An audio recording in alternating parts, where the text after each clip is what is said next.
אני אגיד שתי מילים על הקהילה שלנו וכמה דברים שאנחנו למעשה צריכים לעשות. יש כרגע בצ'אט בקהילה, אנחנו אוספים נתונים לגבי כל חברי הקהילה, ומאוד מאוד מאוד חשוב לנו להכיר אתכם ולדעת מי אתם בתוך הקהילה, על מנת שנוכל לעשות כל מיני חיבורים ביניכם, ולהשתמש כל אחד ביתרונות שלו. לכן יש לכם כרגע בצ'אט את הקישור לאותו פורום שאני ויבגני בנינו בשביל להכיר אתכם יותר טוב, תמלאו אותו וככה נוכל להתקדם. בנוסף לזה, יש לנו את הערוץ החדש שלנו, ערוץ שמלווה את הקהילה במקביל ביוטיוב, לשם למעשה אנחנו נרכז ומרכזים את כל הפעילות שלנו, בין אם זה פודקאסטים, בין אם זה וובינרים והרצאות למיניהם, תוכלו לעקוב אחרי שם, תעשו סאבסקרייב שם, ואז תוכלו גם כן לקבל עדכונים בלייב, מתי שעולים שם דברים.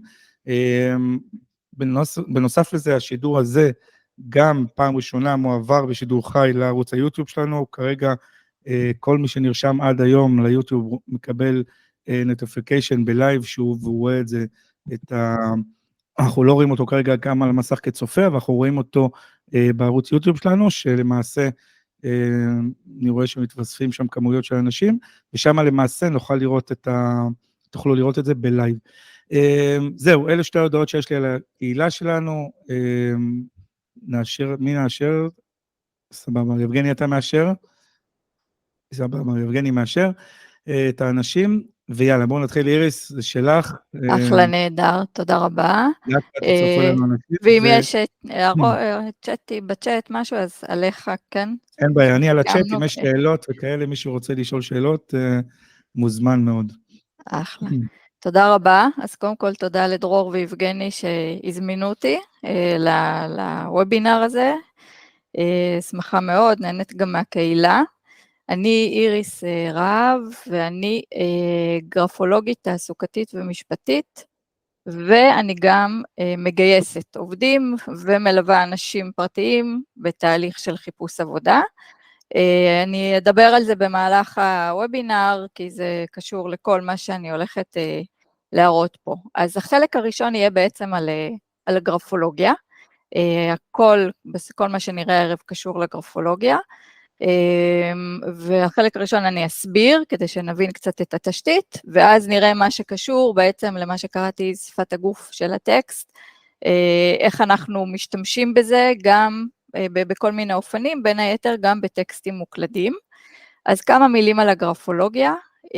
הגרפולוגיה היא קודם כל שכלתנית ורציונלית לגמרי, אני מגלה לאט לאט שיש אנשים שחושבים שזה משהו מיסטי, אין פה שום דבר מיסטי, מתבססת על כללים ברורים ועל זיהוי של ביטוי אישי בתוך סימנים מוסכמים, בעצם יש עשרות סימנים, תכף נראה חלק מהם, סימנים גרפולוגיים בכתב היד, אני מזהה אותם בעצם, כשאני עושה אבחון, יש המון סימנים לכל סימן גרפולוגי, יש מספר פרשנויות אישיותיות, אני יכולה להרכיב את תמונת האישיות רק כשאני רואה את כל הסימנים גם יחד, אנחנו נדבר על כל מיני דברים, ואנשים נוטים גם בהרצאות על הגרפולוגיה, נוטים מיד לעשות לעצמם אבחון לוקח שעות של עבודה, אז לקחת בערבון מוגבל, אני אומרת כשזה טיפ גורף, ואז בעצם אני אוספת את כל הסימנים, רואה את הפרשנויות שחוזרות על עצמן,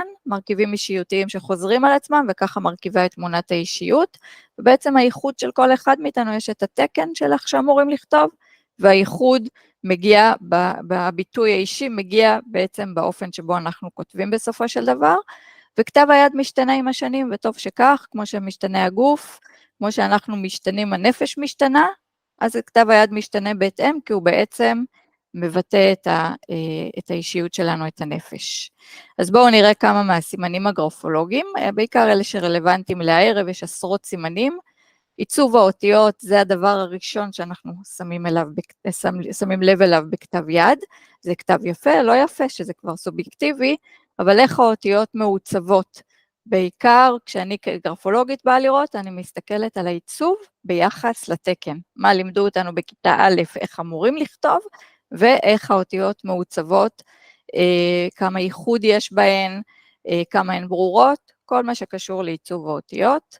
גודל הכתב, האם הוא גדול, קטן, המון שואלים על מה זה אומר כתב קטן, אז שוב, יכולות להיות כמה פרשנויות אישיותיות, כתב בינוני,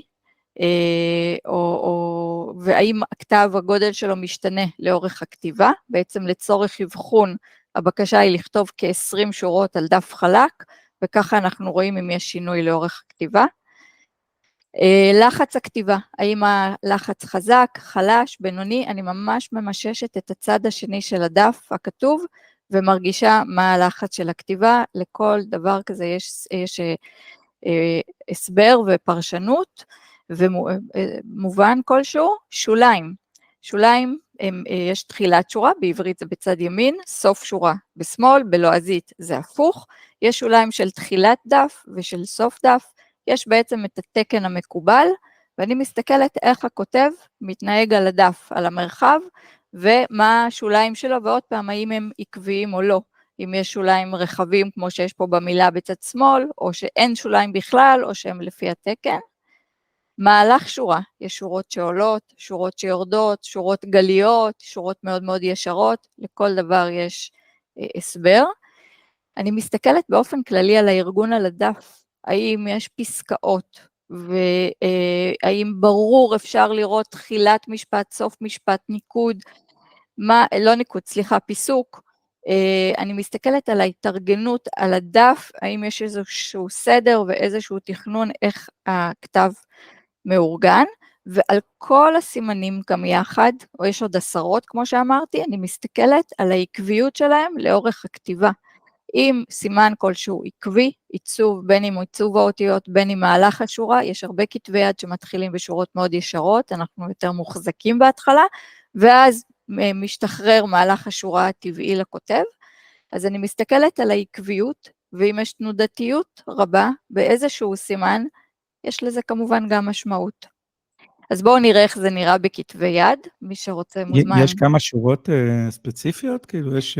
צריך לכתוב כ-20 שורות. לא צריך למספר אותם, אבל צריך לכתוב על דף חלק בסביבות 20 שורות, כדי שיהיה באמת איזשהו רצף. אבל אחרי 20 שורות הוא כבר מתחיל להגיע למצב הטבעי שלו לפי מה שאתה... עוד הרבה לפני. בתוך 20 שורות כבר מגיעים למצב הטבעי. ואם לא מגיעים למצב הטבעי, אם אני רואה כתב שהוא מאוד מאוד מוחזק, גם אחרי 15-20 שורות, אפילו אחרי 10, אז יש שם משהו מאוד מאוד מוחזק, שלא מרשה להניע טבעי להשתחרר בעצם. אבל אצל כולם זה קיים. מה אצל כולם קיים? ההחזקה הזאת והשינוי.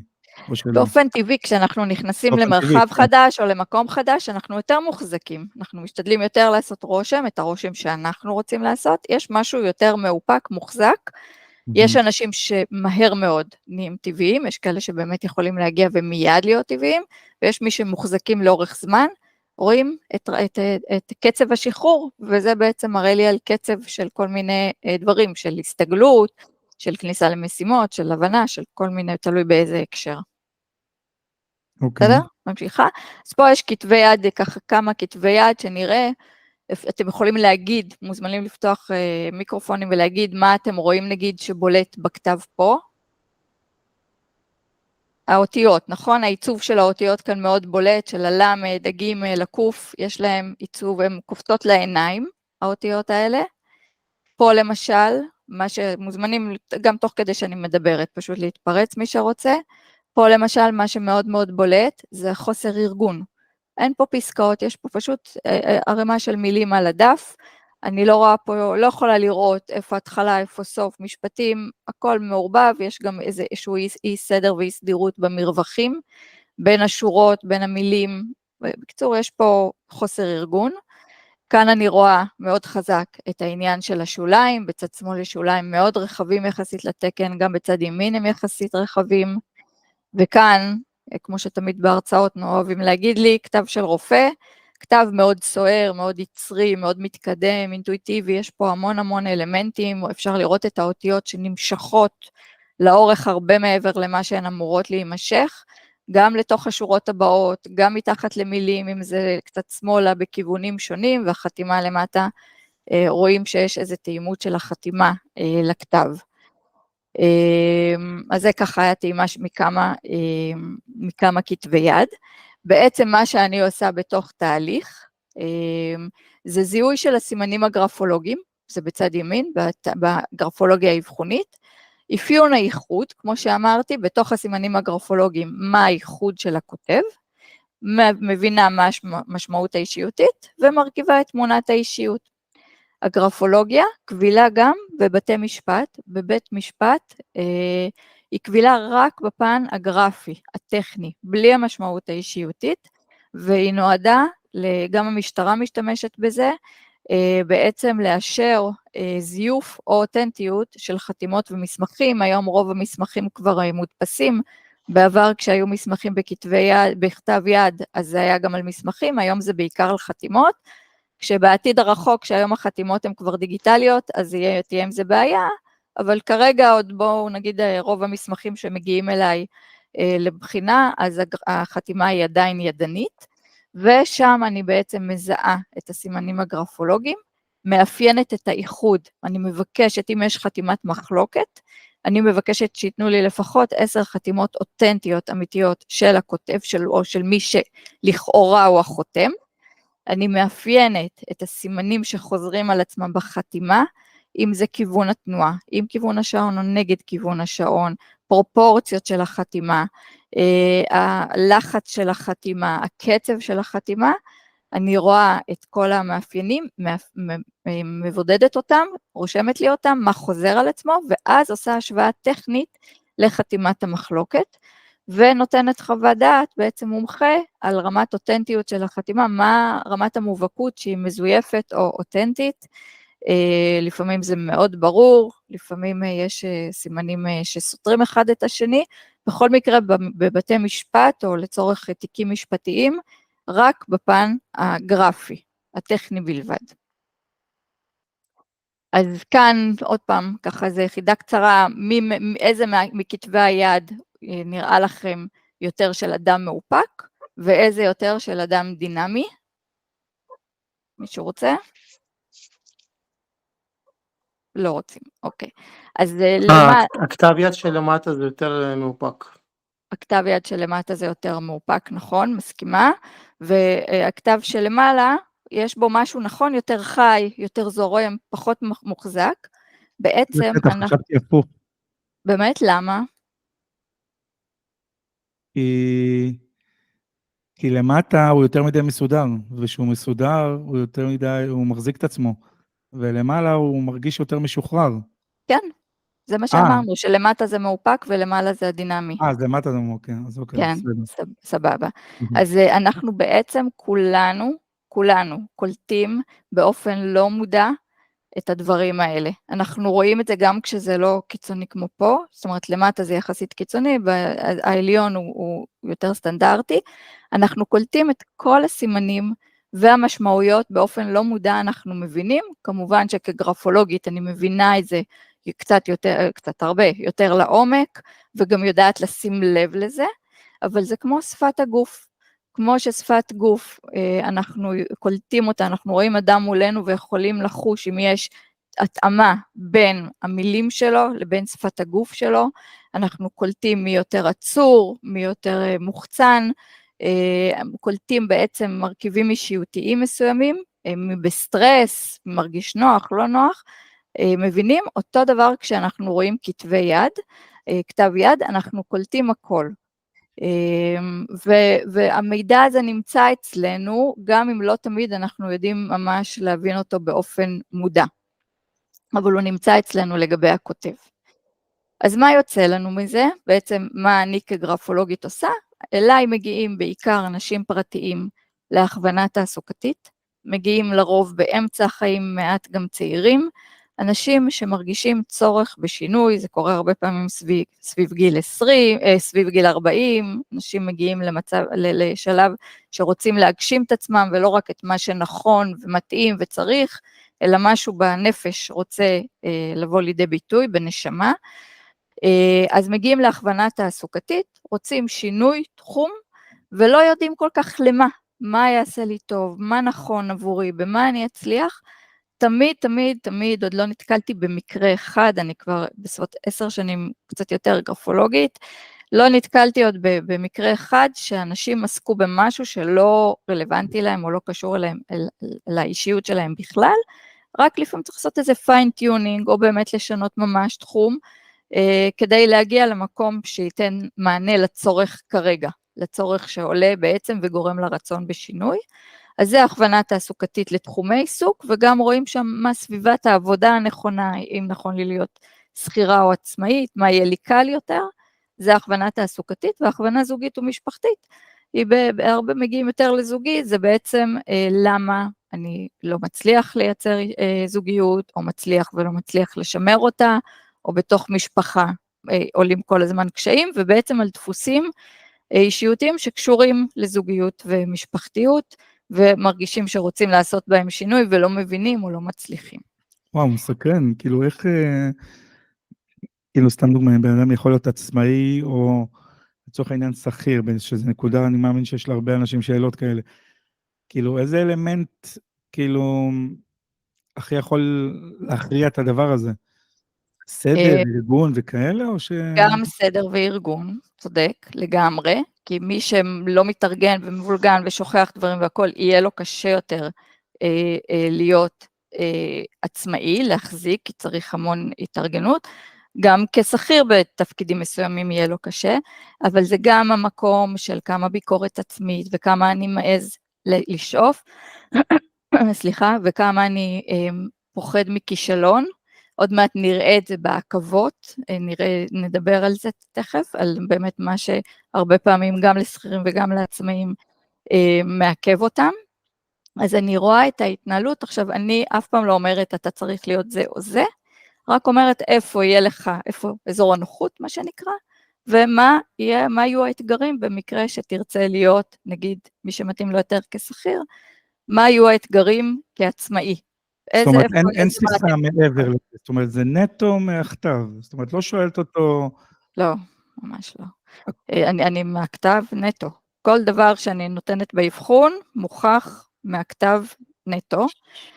לצורך אבחון מעבר לכתב ועוד מבחנים השלכתיים של ציורים, השלמת ציורים, שהם נותנים לי פשוט נטו את האישיות, ואז אני עושה את ההתאמה התעסוקתית, עוד פעם, אני רואה תמונת אישיות, ואת התמונה הזאת אני יכולה לכוון לאיזה תחום שאני רוצה, לתעסוקתי, זוגי משפחתי, חברתי, גם אנשים שחווים קשיים חברתיים, גם מגיעים לפעמים להבין למה, מה קשה להם בחברה, ואפשר לראות ממש אם זה רמה של טראומות, או משהו בבית, או משהו, מה יושב שם, אז זאת ההכוונה, כן, בתוך אבחון, אני גם שואלת על ההיסטוריה התעסוקתית וההשכלתית, כדי שההמלצות הסופיות יהיו רלוונטיות. למשל, אם הייתה לי מאובחנת, שמצוינת בכל התחומים הפיננסיים, אבל היא כותבת לי שהיא עוסקת בזה כבר 30 שנה, והיא מצטה, היא רוצה שינוי, אין לי מה להמליץ לה באחד מהתחומים, על התחום הפיננסי, כי היא עשתה את זה, זה באמת התאים לה, אבל היא רוצה משהו אחר, ואני אמליץ על תחומים אחרים, וכך כל דבר אחר. אני כן מסתכלת על ההיסטוריה, אבל זה רק אחרי האבחון, יש את האבחון הבסיסי, האישיותי, מה שמתאים, וההמלצות הסופיות יכללו גם בעצם כדי שהן יהיו ריאליות, ובאמת הם יוכלו לעשות איתם משהו, אין לי מה להמליץ למישהו על משהו שהוא כבר עשה, והוא לא רוצה יותר, גם אם זה מתאים לו אישיותית.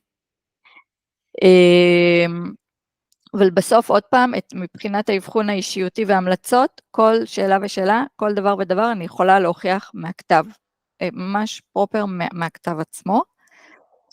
אני אדבר רגע על חתימות, אני אראה פה כמה דוגמאות.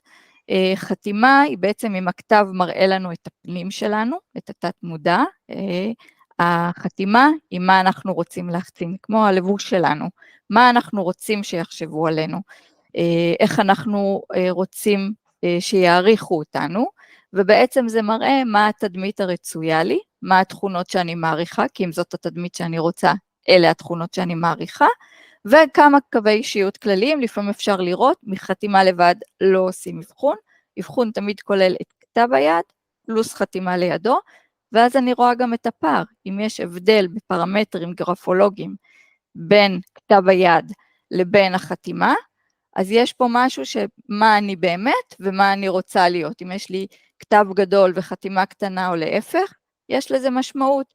אם כל הכתב הוא מאוד שלדי וזוויתי והחתימה פתאום מאוד עגולה וזורמת, יש לזה משמעות. האדם יותר פרקטי, יותר שכלתני, שרוצה בעצם לעשות רושם קצת יותר, שיש בו רגש וזרימה ותנועה.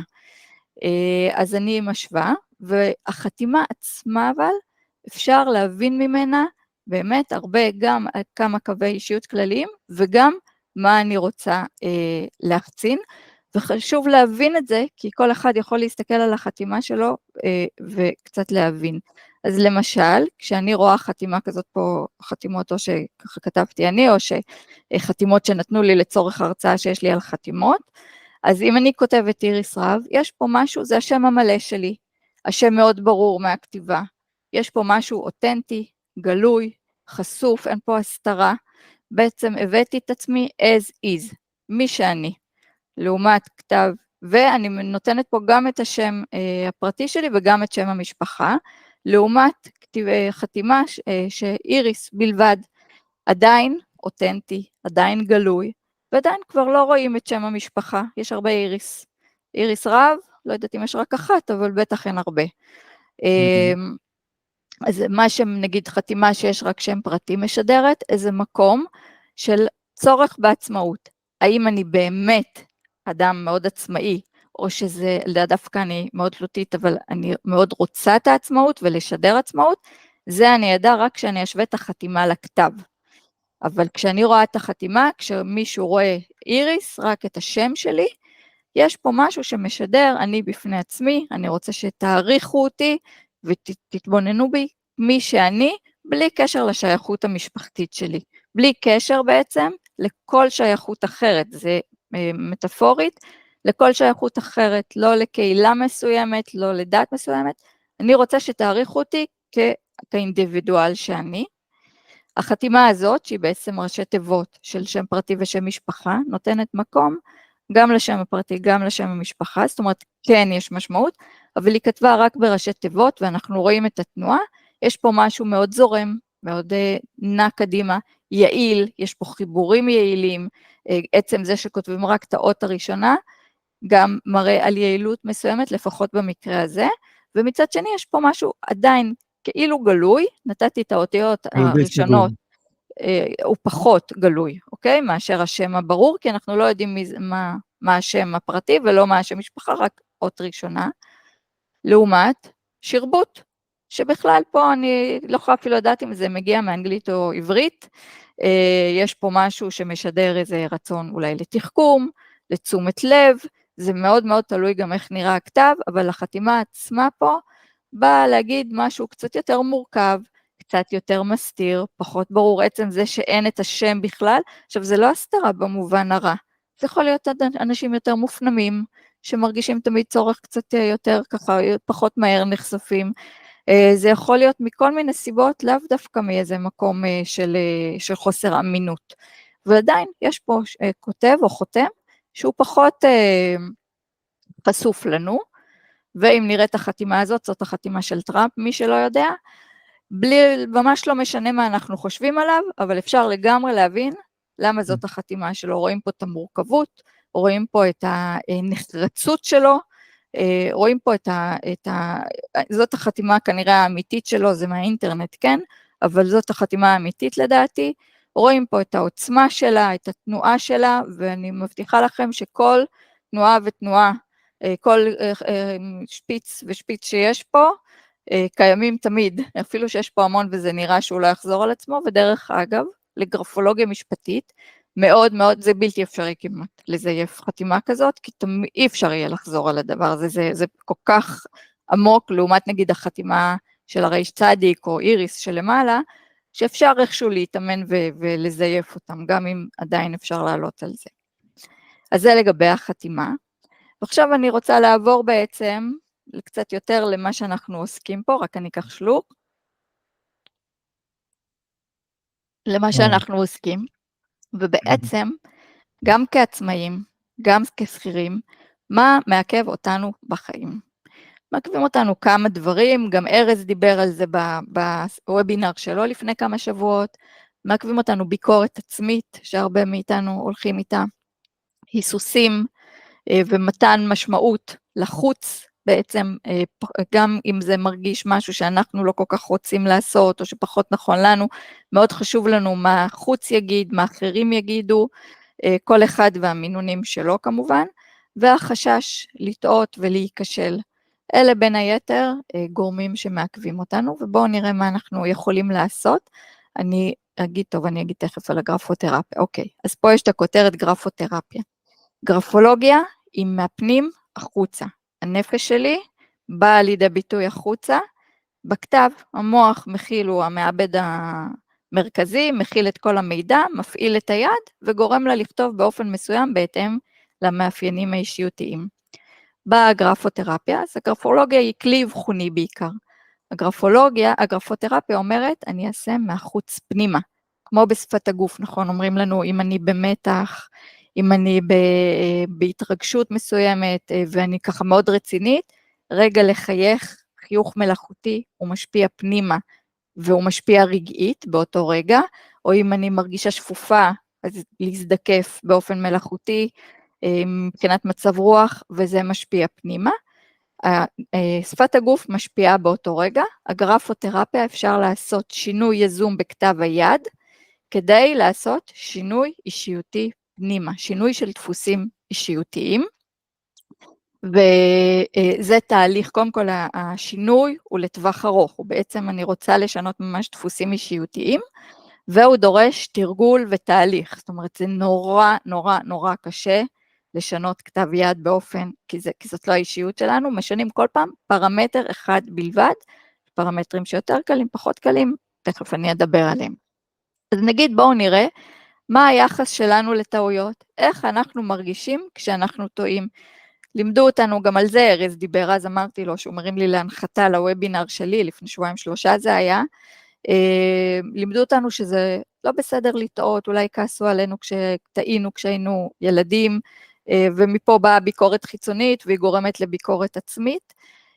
איך אנחנו מתייחסים? כשאני רואה כתב, פה כרגע זה עדיין בכתב יד, כשיש כתב יד, כל אחד יודע איך כשהוא כותב, רואים, כשהוא עושה טעות, משהו טעה במילה, מה הוא עושה? הוא מנסה להשחיר, להסתיר לגמרי את הטעות, שגם מי שיראה את הכתב לא יוכל לראות מה הייתה שם הטעות, או שהוא מוחק באופן כזה, או באופן כזה, ככה שרואים שהייתה טעות, אבל עדיין יש פה איזו תנועה ורצון להסתיר, כשיש משמעות מבחינתי, כשאני רואה מחיקה בכתיבה, אז יש משמעות גם לעוצמת הקו, האם המחיקה חרוטה, או שהיא ממש זורמת וכלילה כמו הלחץ של כל הכתב, מה הכיוון שלה, לפעמים זה בספירלה, ובעצם המחיקה האידיאלית שאליה נרצה לשאוף, היא פשוט עם קו. מחיקה כזאת משדרת לנו, עשיתי טעות, אני רק מבטל כי זה הסימן המוסכם שהמילה הזאת היא טעות, ואני מבקש שלא תתייחסו אליה בתוך הטקסט, ואני ממשיך הלאה. אני כתבתי טעות, מחקתי, המשכתי הלאה, אני מקבלת את הטעויות שלי באופן טבעי, זה חלק מהחיים, טעות זה בכלל מושג פילוסופי, אבל בואו נניח למה שאנחנו מתכוונים במילה טעות, מקבלת את זה, הכל בסדר, אני לא מתביישת בזה, אני לא כועסת על זה, מקבלת את זה כחלק מהדרך, וממשיכה הלאה, מסמנת, וממשיכה הלאה. פה זאת ממש עבודה, אני יכולה להגיד שאני עשיתי עבודה עם עצמי, על המקום הזה של מושלמות, וצורך להיות בפרפקציוניזם, ולא לטעות, לא הייתי בקצה, אבל הייתי איפשהו באמצע, וממש תרגלתי את זה בתוך כדי כתיבה, להגיע למקום הזה, וזה עשה עבודה מצוינת. אז זה למשל ההתמודדות גם עם פרפקציוניזם, גם עם קושי לטעות, כי הרבה פעמים אנחנו רוצים לעשות, אבל הפחד הזה שתהיה נטעה, ויותר מזה שיראו אותנו, שטעינו, שיעלו עלינו, הוא ממש משתק ועוצר אותנו, וזה נכון גם לעצמאים שלא יוצאים ולא עושים דברים, או שכל הזמן המון עכבות והיסוסים, וגם לשכירים, זה לא משנה במה אנחנו עובדים, וזה גם כשאנחנו באים לכתוב, כמה זמן לוקח לי לכתוב פוסט, אני כותבת, ואני שעתיים אחר כך עורכת ומשנה ובודקת, או שאני כותבת ספונטני, וגם אם שם לא הכל מושלם, הכל בסדר מבחינתי, ואין לי בעיה עם זה, מקבלת את זה באופן טבעי, זה כשאנחנו נגיד כותבים פוסטים בדיגיטל, או כל טקסט אחר. גרפותרפיה, בואו נדבר על ביקורת עצמית. חתימה, דיברנו קודם שכשאנחנו רוצים, וזה פה טיפ ממש גורף, אין הזדמנות שיש לי, אין הרצאה שאני לא מדברת על זה המון פעמים בפוסטים, בכל הזדמנות מדברת על זה, כי יש המון אנשים שחותמים את השם שלהם ואז עושים קו. אני מדברת על קו שהוא על החתימה, לא על כאלה שמתחת או מעל או מסביב, שזה משהו אחר. שחוצה את השם. חוצה את השם, ואם הרגע אמרנו שכשאני רוצה למחוק או להגיד זו טעות, אני עושה קו, בעצם כשאני כותבת את השם ועושה עליו קו, אני בעצם קצת מוחקת אותי, אוקיי? קצת אומרת, קצת מקטינה. אם אני פה ככה, אני רגע מנמיכה את עצמי קצת. זה בעצם, המשמעות היא פה של ביקורת עצמית, האם היא בעוצמה מאוד משתקת וחזקה, או שהיא ברמה קצת יותר מתונה, זה אני ידע מעוצמת הקו, מהאורך שלו, מהלחץ של הכתיבה, וכמובן כשאני רואה את כל הכתב, אבל פה ההמלצה היא גורפת, וזאת המלצה של גרפותרפיה. כשאתה חותם, ואנחנו חותמים, זה פחות לפוסטים, אבל גם על מסמכים פורמליים, זאת אומרת, גם כשאני שולחת הזמנה או הסכם עבודה, ואני חותמת עליו, בהנחה שחותמים עדיין ידנית, אבל גם אם החתימה שלי היא דיגיטלית, ברגע שאני רואה חתימה כזאת, אדם יכול להגיד לעצמי להגיד לי שהוא חופשי והוא סומך על עצמו, לא משנה מה יגיד, אם אני רואה חתימה כזאת, אני יודעת שיש שם איזה נקר פנימי, ביקורת עצמית שיושבת, ותעצור אותו. שביקורת עצמית זה טוב במינון מסוים, כן? זה טוב שאנחנו בכלל ראייה ביקורתית, התבוננות ביקורתית היא טובה במינון מסוים, כל עוד היא לא מעכבת, ואם מגיעים אליי אנשים שמתקשים לממש את עצמם, וזאת החתימה, ההמלצה הראשונה היא לשנות את החתימה, זה אחד מהשינויים הכי קלים, כי אפשר לחשוב מה רוצים, איך תראה החתימה, להתאמן על זה עד שמרגישים נוח עם חתימה חדשה, יש פה מקום לתרגול, בהיבט של החתימה, גם אחרי אנשים מקומות שהגעתי להרצאה שנייה ושלישית, יש לי 3 הרצאות על גרפולוגיה, וגם מאובחנים, שנתתי את ההמלצה פשוט אחרי תקופה, אמרו שהם עשו את השינוי בעקבות ההמלצה הזאת, ושהתחושה היא ממש ממש טובה. אז מי שיודע שיש לו, שהביקורת העצמית ככה מאוד מטרטרת לו ועוצרת לו, וביקורת עצמית יכולה להיות קשה, והחתימה באמת כוללת קו, אפשר כבר להתחיל לשנות, להעביר את הקו למטה, בכלל שלא יהיה קו, אולי קצת יותר קצר, לעשות עם זה משהו. מדהים, מדהים, ממש, וואו. תודה רבה. כמה עצמות יש לזה, זה... כן, תודה רבה, כן, הגרפולוגיה מאוד חזקה, שנייה.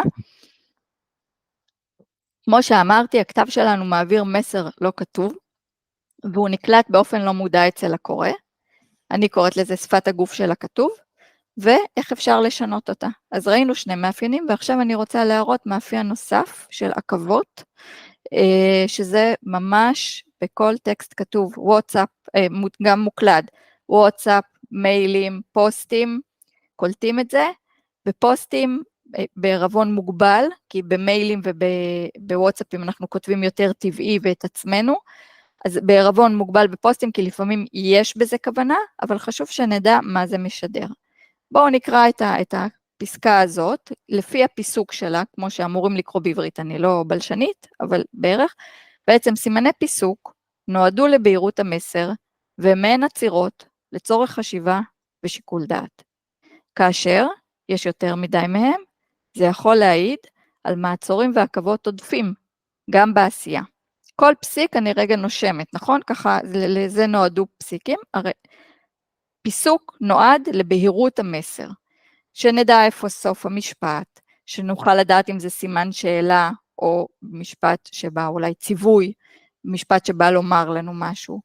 כשיש המון סימני פיסוק, תכף נראה את זה בכל מיני מסמכים פורמליים, זה יכול להיות גם סוגריים, 3 נקודות, אנשים שעושים בעצם עיגול מעל הוו, או באיפה שיש חולם את הניקוד, או חיריק, אז הם עושים עיגול, כל מיני עצירות קטנות כאלה, הרבה מקפים, כל מיני עצירות קטנות כאלה, כל אחד מהם זה בעצם, כתבתי, עשיתי השהיה של 10 כדי רגע לשקול, ועוד פעם, אז שיקול דעת, לעומת זה יש את האנשים שכותבים ברצף, בלי פסיקים, בלי נקודות, בלי כלום, ועכשיו אני צריך לשבת ולקרוא ולפענח.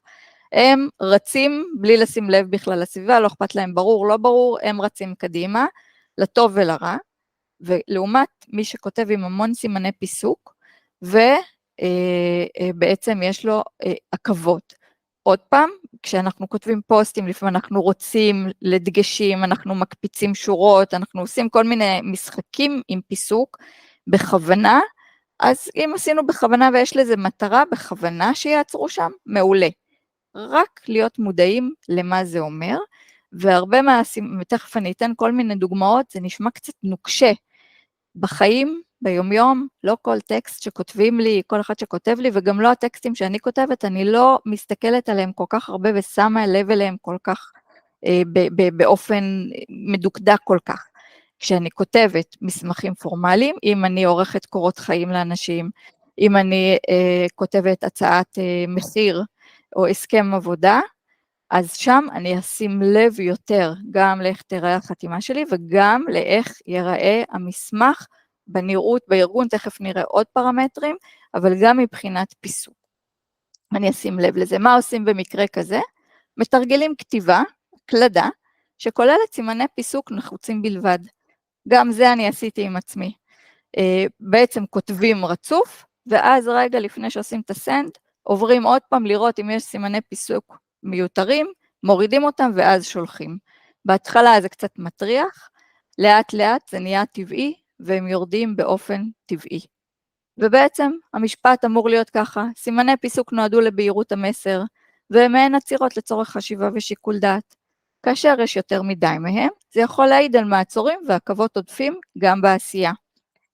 זה מזכיר לי סיפור שנסעתי פעם עם חברה, הייתה לנו נסיעה של איזה 1.5 שעה, והיא נהגה, אני ישבתי ליד, וכל פעם, מדי פעם התכופפתי לתיק שלי להביא משהו, וכל פעם שהתכופפתי, הרגשתי שהיא שמה ברקס, וכאילו אני עפה טיפה קדימה, וכאילו חשבתי שהיא עושה לי את זה בכוונה, אבל זה לא כל כך מתאים לאישיות שלה, שאלתי אותה, היא לא ידעה על מה אני מדברת, ואז כשכבר הייתי בערנות לזה, כי לא הבנתי מה קורה, שמתי לב שגם כשאני יושבת סתם, זקופה, היא עוצרת, היא פשוט נוסעת ברקס, פשוט כשהתכופפתי זה היה יותר, הגוף הרגיש את זה יותר חזק, אז זה מאוד בלט לי לעומת הנסיעה עצמה.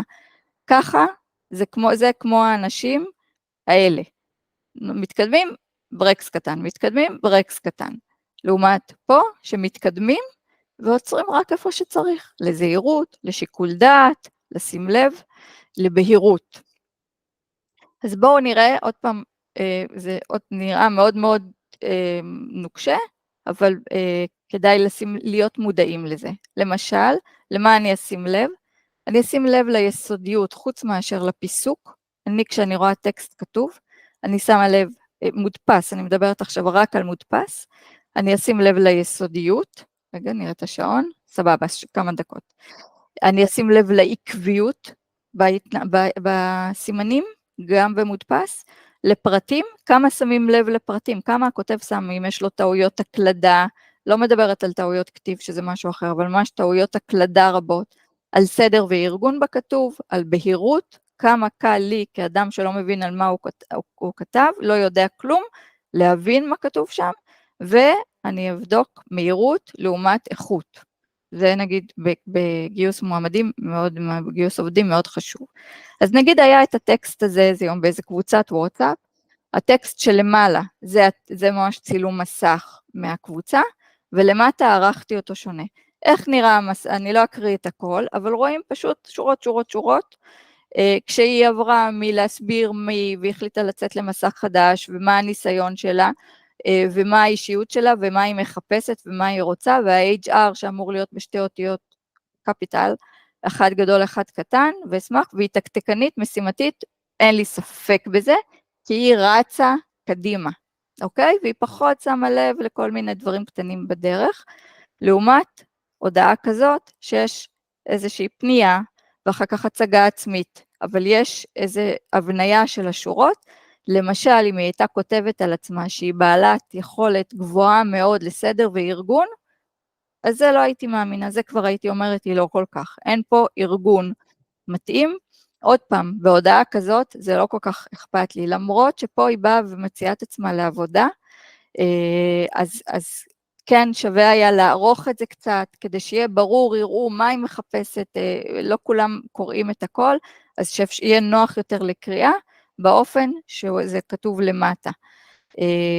אבל באופן כללי, כדי להיות מודעים לזה, כשאנחנו כותבים טקסטים, גם אני רואה פוסטים כאלה, לפעמים רצים, ועובר נושא, אבל זה עדיין בהמשך השורה, וזה בעצם כמו איזה גוש כזה של טקסט, וקשה יותר לראות לעומת הפרדות באמצעות מרווחים, או שורות, או פסקאות, או לפעמים אמוג'ים. זה קורות חיים, זה הקורות חיים שלי, אפשר להסתכל חופשי, אני פשוט ערכתי אותם בכל מיני דרכים, כדי שתראו, הכל דוגמאות שראיתי במו עיניי, קורות חיים שמגיעים באופן כזה, שהם מאוד ממורכזים, אבל מלא שהם ממורכזים, עם שוליים מאוד מאוד רחבים בימין, בשמאל ולמטה. תחילת שורה, אני אגיד באופן כללי, תחילת שורה מסמנת לי את המקום ממנו באתי. אם זה העבר שלי, אם זה הבית והמשפחה, אם זה הפנים שלי, וסוף שורה הוא המקום אליו אני הולכת, לשם אני מתקדמת. החוץ, החברה, העתיד. כשאני רואה טקסט כל כך ממורכז, הוא רחוק מהעבר, הוא רחוק מהעתיד, הוא קצת מנותק מהסביבה, זה טוב לשיר, זה לא נכון לקורות חיים. אבל זה למעשה כאילו הפורמטים שנותנים. אין פורמט כזה לדעתי לקורות חיים, וגם לא, אם כאילו, יש הכוונה פורמט... שיש לך או ימין או שמאל או באמצע. נכון, אבל כשאתה עורך מסמך, אז אם אתה כותב שיר, או משהו, איזה טקסט כזה יותר ברכה, אז אתה ממרכז אותו, וכשאתה כותב קורות חיים או הצעת עבודה, אתה תכתוב את זה בעצם מיושר לשני צדדים, או מיושר לימין, מה שאתה בוחר, נכון, אבל... נכון, כי באמת, אני חייבת להגיד, בתור מישהי שרואה המון קורות חיים, באמת לא נהוג לשים אותם באמצע. הם כן, בדרך כלל מתחילים ימינה, הם כאילו נוטים נכון. לימין. או נכון. שמאלה עם באנגלית, כאילו.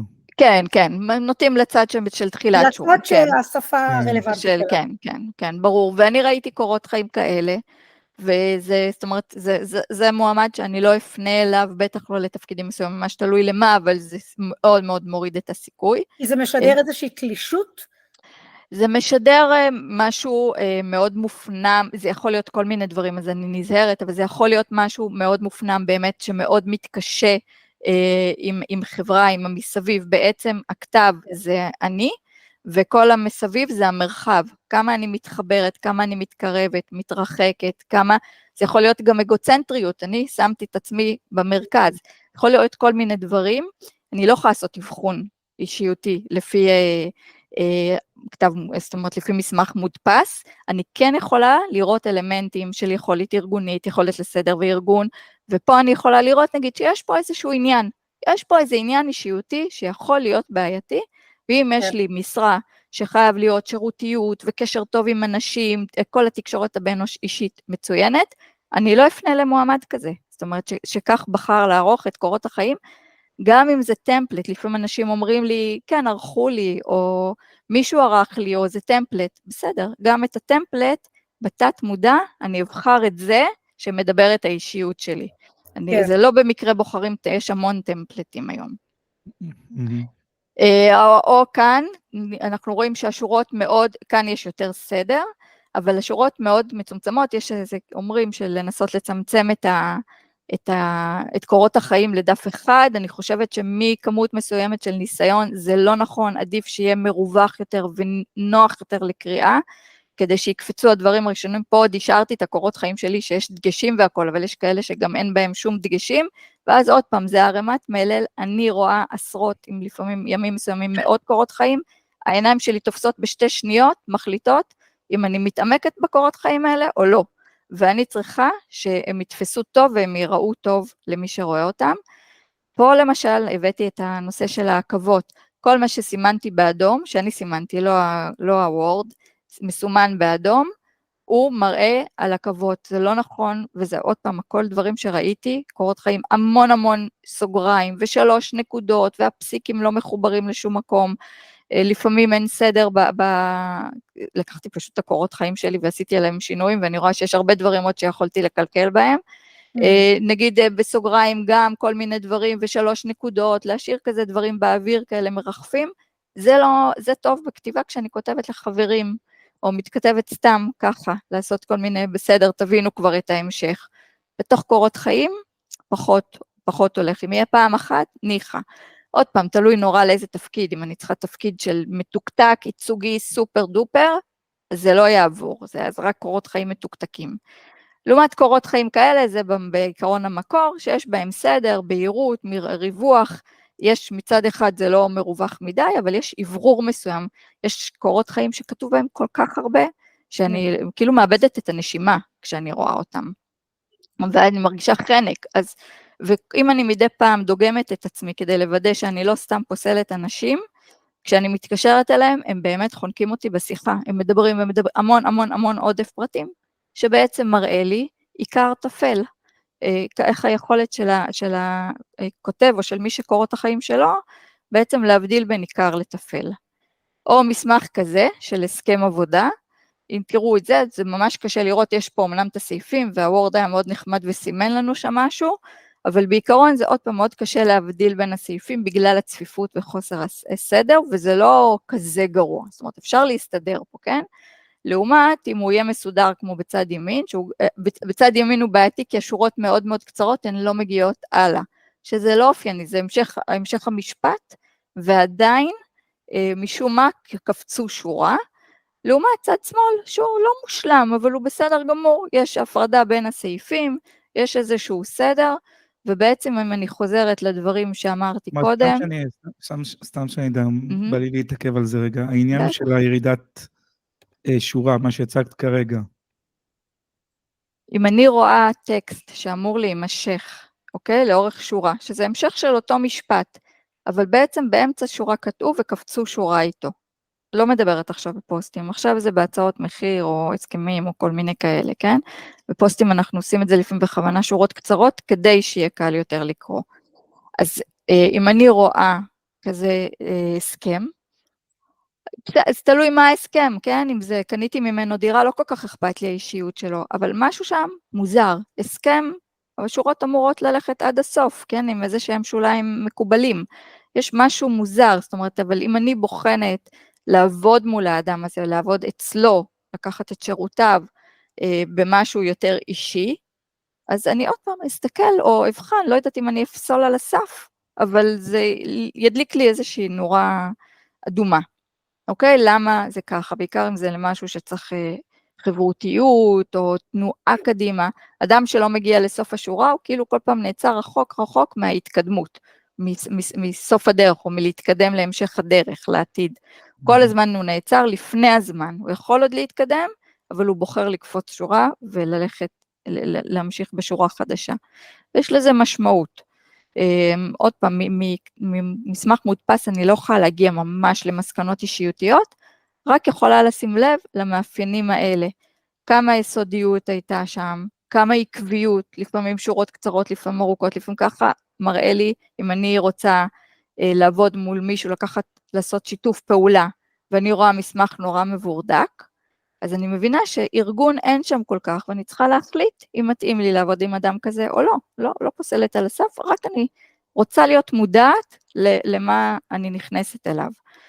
כל השימת לב לפרטים, עוד פעם, מבחינת פיסוק ועודף או טעויות הקלדה וכאלה, סדר וארגון דיברתי, בהירות המסר, חשוב שזה יהיה בהיר לעיניים, שיהיה קל לקרוא, בעיקר אם זה מסמכים כמו קורות חיים, שמי שרואה אותם, הוא בשנייה הראשונה קורא אותם, הוא לא קורא אותם, הוא מרפרף אליהם מאוד במהירות, ונגיד כמו הטקסט הכתוב, פה היא מאוד מהירה, יהיה פה פגיעה מסוימת באיכות של הביצועים שלה. אז היא ספציפית מהטקסט הקצר הזה, מישהי שהייתי פונה אליה, אבל צריך לקחת בחשבון שפה המהירות שלה והריצה קדימה, לפעמים יהיו על חשבון איכות ברמה מסוימת, וצריך לבחון יותר לעומק עד כמה. זהו, בעיקרון זה הסוף, סיום, ואני רק אסתכל אם יש משהו הדבר היחיד שאני רוצה להגיד זה שכשכותבים יש משהו בכתיבה, לפעמים הרבה פעמים אנחנו נתקעים, אם בגלל העכבות או הביקורת העצמית, או סתם ימים שפחות זה בא, אנחנו רוצים לכתוב, אני מדברת עכשיו על שיווקית, ולא יוצא לנו. וההמלצה שלי היא להתחיל את ההתחלה, לכתוב בכתב יד. יש משהו בכתיבה, לעומת הקלדה, שמפעיל אזורים, מפעיל אחרת את המוח, ומפעיל יותר את היצירתיות, ויוצר איזושהי פתיחות, ואז כשזה משתחרר, אפשר לעבור, לא חייבים לכתוב הכל בכתב יד, אבל לפעמים אחרי טקסט, פסקה אחת, פוסט אחד, זה משתחרר, ואז עוברים חזרה להקלדה, אבל זה כאילו עוזר לשחרר את הברקס הראשוני הזה, אז זאת ההמלצה שלי. לי זה עובד. אנשים לכתוב היום ביד. כותבים, יותר ממה שאתה חושב, אבל כותבים, אבל בוא נגיד שאם אנחנו תקועים, אז עדיף ככה מאשר להיות תקוע עם זה ומתוסכל מזה. זאת המלצה שלי, כאילו לא, אתה יודע. זהו, זאת הסיסמה שלי בחיים למטה, לחיות מתוך מודעות ובחירה, מבחינתי, המודעות שלי לעצמי, לזה שיש לי עכבות, ללמה יש לי עכבות, מה אני יכולה לעשות איתן, ביקורת עצמית, כל מה שדיברנו עליו, וכמובן מודעות לעוד, למה אני בוחרת דברים, למה אני עושה דברים כמו שאני עושה, נותנת לי את האפשרות לבחור ממקום יותר שלם, ואז גם לקבל יותר בהכלה את תוצאות, גם אם של מה שעשיתי או בחרתי, גם אם זה לא מה שהייתי רוצה. אז זאת הסיסמה, ובבחינתי הגרפולוגיה, היא נותנת פה בעצם לאנשים, פורסת להם מאוד, נותנת להם המון מודעות על עצמם, גם אם תמיד באבחונים או בסוף אנשים מכירים את עצמם, וזה נותן איזה שהם דגשים, או פתאום מבינים כמה משהו כל כך משמעותי, ומחזיק אותנו, או מפריע לנו בחיים, או לחילופין, תמיד יהיה דיבור על החוזקות שלנו, ומה יכול לעזור לנו, להתגבר על הקושי שאנחנו נתקלים בו כרגע, אז המודעות הזאת, הגרפולוגיה בעצם נותנת לאנשים את המודעות הזאת, אני מאוד אוהבת את הכוונה התעסוקתית, כי זה מסייע לאנשים, אמרתי שיש לי הרצאות על גרפולוגיה, הרצאות גם על הגרפולוגיה עצמה, וגם על גרפותרפיה, גם החתימות נמצאות שם, עם טיפים והסברים יותר מעמיקים פה, קיבלתם, בעצם לקחתי קצת מכל הרצאה, והתאמתי לוובינר, ובכובע אחר אני מגייסת עובדים, ומהצד השני מגייסת עבור ארגונים, ומסייעת למחפשי עבודה, בעצם במציאת עבודה. תודה רבה. תודה רבה, היה מאוד מאוד מאוד מעניין, מרתק. ממש, זה ממש נושא מאוד... תודה רבה, אני שמחה לשמוע. באמת, רגע, באמת.